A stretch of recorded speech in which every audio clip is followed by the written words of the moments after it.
In today's gospel, we have St. John's version of Mary Magdalene encountering Jesus in the garden by the tomb after he resurrected. Yesterday, we know we had the version of St. Matthew, and we mentioned how Jesus called Mary by her name, and then after that personal encounter with Jesus on the part of Mary, she was called to go speak to the apostles, to go announce Jesus is resurrected to the other apostles and disciples. So it was put forth yesterday how Mary encounters Jesus and encounters him in a personal way, and then she is sent off on mission to the other disciples of Jesus and to announce his resurrection. And so today we have Mary again encountering Jesus, and another aspect of this dialogue is brought out. You see, Jesus says, "Do not hold me, Mary, because I am going to my Father and your Father, to my God and to your God." And traditionally, this has been understood as Jesus making a distinction that, yes, he is the Son of the Father by nature, and Mary and all the other disciples would be sons and daughters by grace through baptism. Likewise, he is the Son of God, again, by nature, and that we are sons and daughters of God by grace.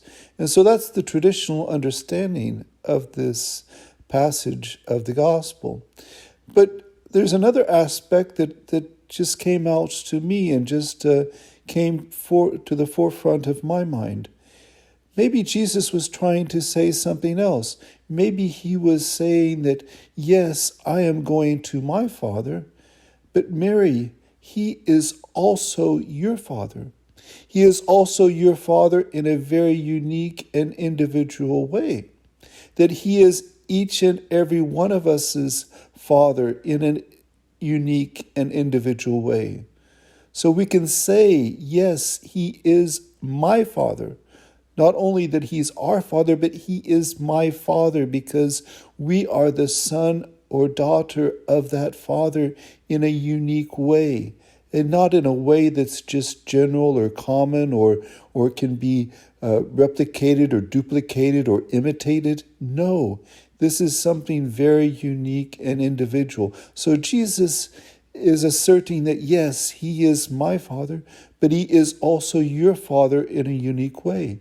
He is my God, but he is also your God as well. And you should have that unique personal relationship with God. So it's not just about collectively belonging to Jesus and God, but it's also individually, and that we are each called to live out this vocation as a son or daughter of the Father. And that is something very beautiful, and I think that that's one of the most fundamental truths of our life is, yes, we have a Father in heaven who is not just our Father, but he is my Father. And likewise, the Father, do we think enough about him saying, well, you, the Father, that's God the Father, the Heavenly Father says, you are my son, you are my daughter. How much he owns that, how the importance of that to him, that yes, he will say, you are my son, you are my daughter. And a lot of life just comes to the capacity for us to understand that and to accept that and have the openness on our part to say, yes, the Father can say, yes, you are my son, you are my daughter, and that it matters as much to him as it does to us.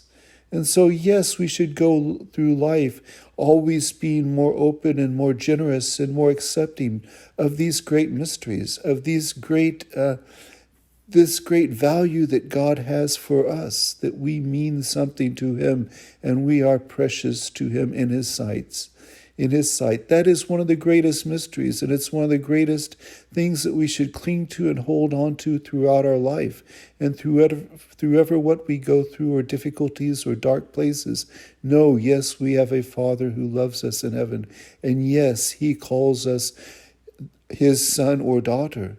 And we likewise can call him our Father. Not only our Father, but my Father, my very Father, who loves me, who created me, and who has brought me to life, and who wants me one day to rejoin him in heaven forever.